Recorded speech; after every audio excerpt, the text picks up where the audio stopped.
Pinapahirapan mo ako. Yan ang kuya kong walang kaalam-alam sa pagbabike. At kada kilometrong malalampasan niya ay bibigyan ko siya ng 1,000. Pero meron lang siyang 6 na oras. Kaya't simulan na natin ang 1,000 kada kilometro. 3, 2, 1, go! Let's go!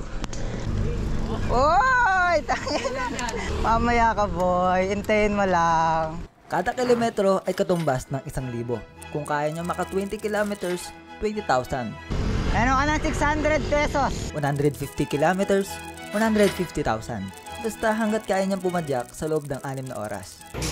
1,000, 2K, 3K, We are going to climb the mountain. 4K, 5,000, 5 kilometers, time remaining, 5 hours, 36 minutes. Siguro matanong nyo, saan naman ako kukuha ng 20,000 o 150,000 kung sakali?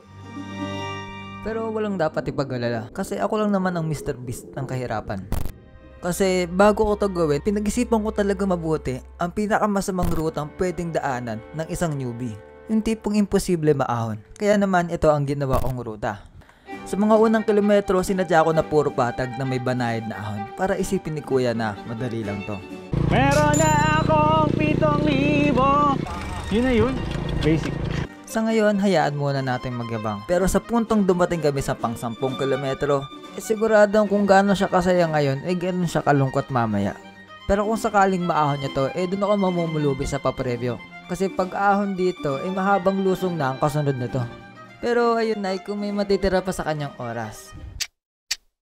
We are now going to climb the black hole. Black hole ba? Black wall kasi yan, hindi black hole. Pero usap ang black wall, kung hindi niya maahon yan, ay hindi aabot ng 15,000 ang premyo niya. At problema niya na yan kasi para malaman nyo, pambibili kasi ng bike sa website ng Bisikleta Binbiyahe ang mapapalalunan niya dito. At ang pinaka-affordable na bike dito ay 26,000. Wala, tanggal. Ayusin mo. Amo, may taga-ayos ka ba? Ayusin mo. Struggle is real.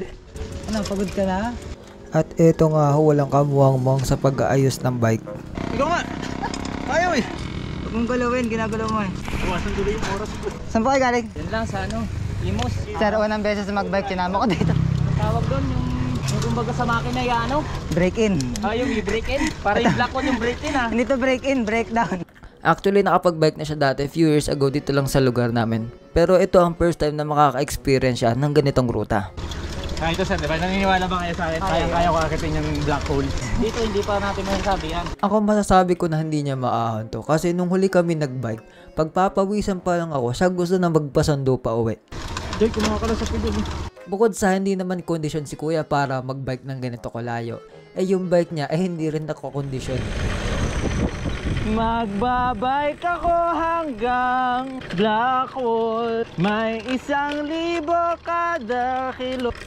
Iiwanan ko ang kasama ko. Ito parang ano lang eh. Parang naglalakad lang ako, Jay. Yan, ganyan yung kayabang mga kaibigan. Kaya yan yung pinagamit kong bike sa kanya. Ayan, sige, sira. Sira na ako ng cambio. What the hell? Iwanan ako ah. Ayan eh. Heart rate mo, nag 180. Ayan ho, giyang nag-iang paahon. Kaya naman minamonitor din namin yung heart rate kasi baka humandusay bigla. Kaya eto, wala pa kami sa matatarik na ahon. Halos mag-average na. So 185 yung heart rate niya. Hanep, sige, hapitin mo. Another ahon, another cash. 185. Heart rate. Pag nag-rete ka, tagilin mo. 190. Inaya ko nga pala si Kuya Bolt para i-guide si Kuya kung paano aahonin to. Kasi tingnan nyo naman, dito pa lang hataw na agad. Tanghalin, tapat. Hanep, masakit na sa balat. Kuya. Heart rate mo. Magkano ka na mo lang? 191. Yun, sa lilong. Alam ka tabi. 10,000? Wala, 10. Ang goal ng vlog na to ay mabidyohan habang nahihirapan si Kuya. Ang kasama pati ako nahihirapan din. Naiiwanan ako. Ayan na. Let's go! At sa wakas dito na kami sa Blackwall. At mula dito, ang sunod na lusong ay doon na sa pinakataas. Inom? Baka atayin ako eh. Kaya ka muna. Water! Water please! Sir, I need water. Ito, video mo to. Ginagawa to ng mga pre. Pro kaya ba? Dol, alam mapapayo mo dito. Hindi, ako na, papayaw ko na lang kayo. Kung ako sa inyo, sabayan nyo ako. Hi guys! Inabot na nga ng siyam-siyam si kuya para maahon itong bungad na black hole. Kaya kung kanina sa loob ng 30 minutes ay naka 5 kilometro si kuya, ngayon baka hindi pa siya maka 1 kilometro. Kasi simula kilometer 10 hanggang kilometer 15 ay matinding ahon ang papadyakin niya. 11,000 dito. Habang nakatambay kami dito, meron pa kami naabutang motor na nag-overheat dahil sa tarik ng ahon. Nabudol kayo ng waiter. Ay, Lemon ako. dapat sa tiko. Pwede naman dito, kaguganto nga lang dito yung ahon. Matarik pa ba to? Matarik yan. Matapos ang mahabang pakikiasyoso dun sa nag-overheat ng motor, ay naka-recover na si kuya kaya lumarga na uli kami. Ang sunod na 1 kilometro nito ay syempre paahon pa din. Ina-expect ko nakakayanin to ni kuya. Pero dito na siya unti-unting magpapagod at mademotivate. Kasi pagtapos na to, syempre ang kasunod na to ay paahon pa din. At kapag bumatak na ang tanghalin tapat, siguradong init ang magpapasuko sa kanya. Pero sa ngayon, enjoyin niya muna ang lilom. Sayang, binibasic ko na, hindi ko naramdaman yung pa ako eh. Hindi ko lang ina-expect dito ay mauna pa akong mapagod dahil kaka-video sa kanila. Kaya eto, nagpahatak na ako sa motor. Malakas pala. Hindi na iiwanan. Yan, dasay ko na. Ngayon, pinapanood ko na lang sa drone habang umaahon si kuya. At hindi ko na alam kung ano nang pumapasok sa isip niya. Ngayong tirik na tirik ang araw habang umaahon dito. At sigurado kung di rin nakakatulong yung kasama mong nagpahatak na sa motor kasi siya mismo nagsama sa'yo napagod na. Idagdag mo pa yung hindi ka makakuha ng belo dahil yung bike mo ay pasira-sira. Maya-maya lang ay natuluyan ng masira yung bike. At eto, tumatakbo siya ngayon kasama ang bike. Ha? Pinapahirapan mo ako. Wala nang kahirap-hirap ipedal eh. Palit na tayo. Sa itsura ni kuya ngayon, hindi ko na kailangan i-explain kung gaano siya ka-frustrated sa bike niya. Kasi yung effort niya sa pagpadyak nauubos lang dahil tumatalon yung kadena sa cogs. Kaya nakipagbalit siya ng bike sa akin. Smooth naman yung cambio ng pinalit niyang bike. Ang problema, yung gulong nito ay pang bundok at mabagal to gumulong kumpara dun sa pangkalsada. Yung tipo bang hataw na hataw ka na sa pagpadyak pero ayaw gumulong ng bike. Parang mas madali ito kaya Bolt. Parang lang. Kaya ko to. Habang pataas ako para itabi yung bike na nasira, dito ko na rin ina-expect na sumuko na si kuya. Kasi bukod sa mahabang ahon, sobrang init na talaga ng mga oras na to. Hindi na sumasakit yung legs ko eh. Ulo ko yung sasakit dito sa init. Matapos ang ilang minuto at nung pabalik na ako kana Kuya Bolt at kay kuya ay ito ang dinatnan ko. Sige, Boy. Ha? Malakas talaga ako boy. Sige, Boy. Inanan. Oo. Baka tinula. Sila. Ha? Soft drinks daw. Iniisip ko baka ako nagpahatak siya sa motor o baka naman nasiraan lang si Kuya Bolt kaya nauna siyang umahon. Ngayong ini-edit ko to, ngayon ko lang din mapapanood yung footage dun sa suot niyang camera. Kaya eto, panoodin natin. So simulan natin dun sa part na umakit ako para itabi yung bike na nasira. Parang mas madali ito kaya Bolt. Kaya ko to.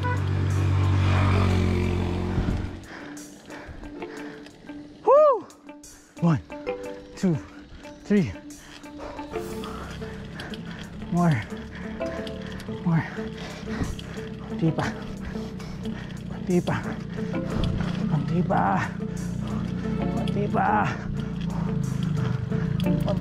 Woo!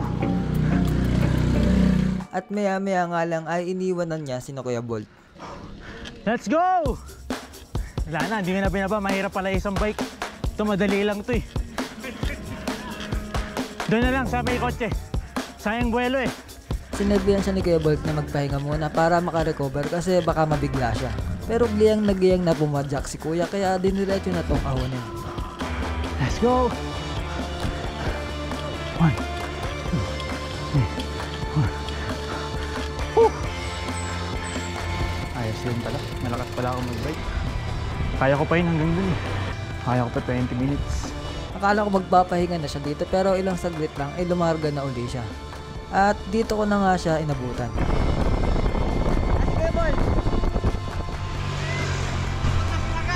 Ha? Malakas talaga ako, boy. Let's go! Woo! Para sa first time magbike sa ganitong lugar na walang training at puro pagde-design ng bahay sa computer at paggawa ng cabinet ang inaatupag, medyo mapapaisip ko na lang at inaahon niya to ng tanghaling tapat.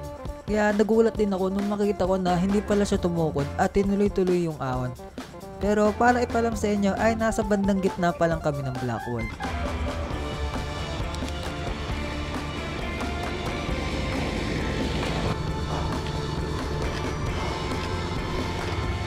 Ha?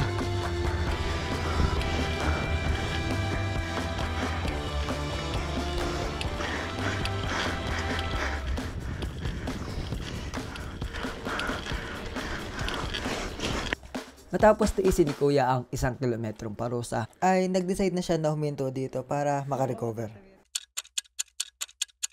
Gusto ko pa mabuhay. Whew! Saan mo iniwan si Bol? Saan may upuan doon? Oh. Let's go!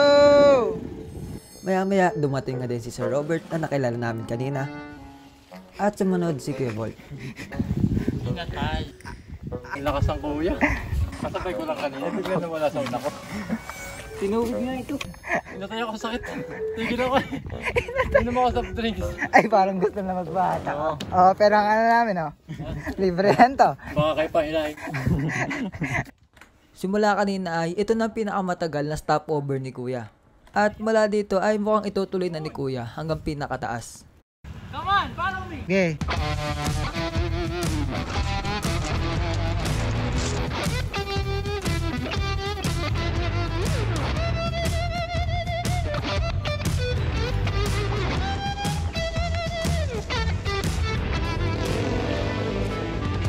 Guys, may naiwan.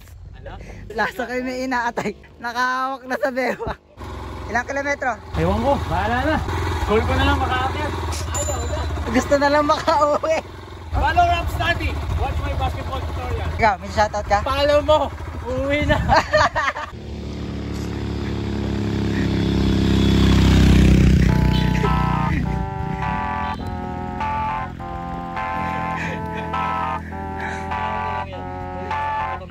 Mosquito, para sa ito. Konti na lang at malapit na kami sa itaas. Ngunit ang binti ni Kuya mukhang mangangalas.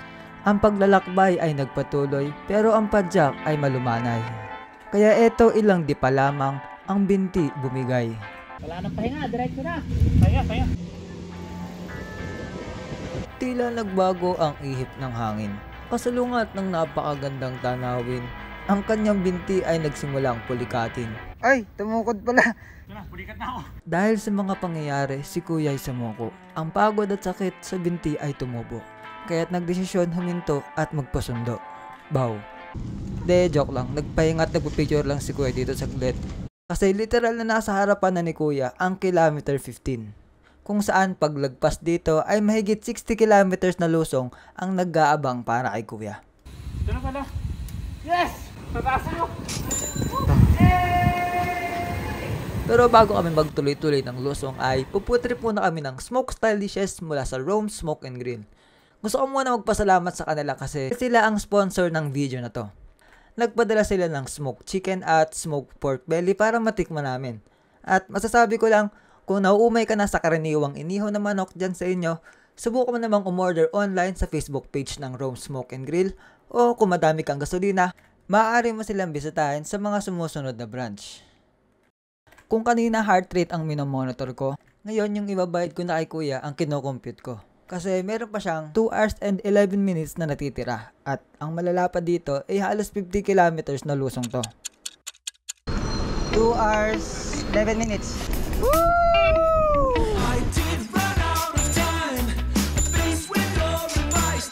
Meron na akong 20K.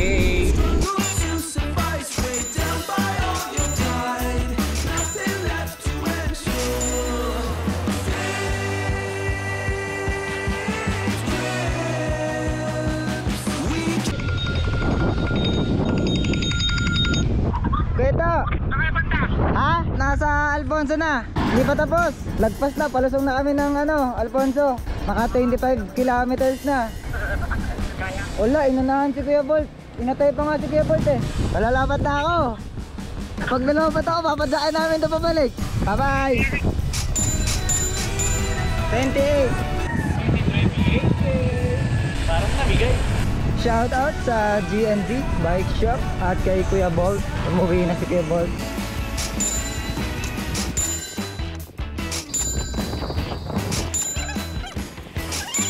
Mayroon ng 33,000 si Kuya at tuloy-tuloy na to. Maliban na lang kung uulan. Mapatak na yung ulan.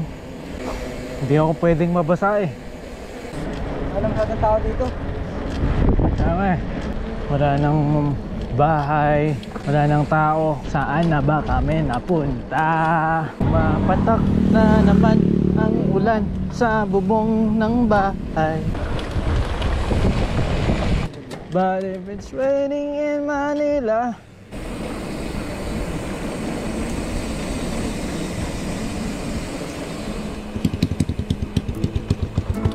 wow!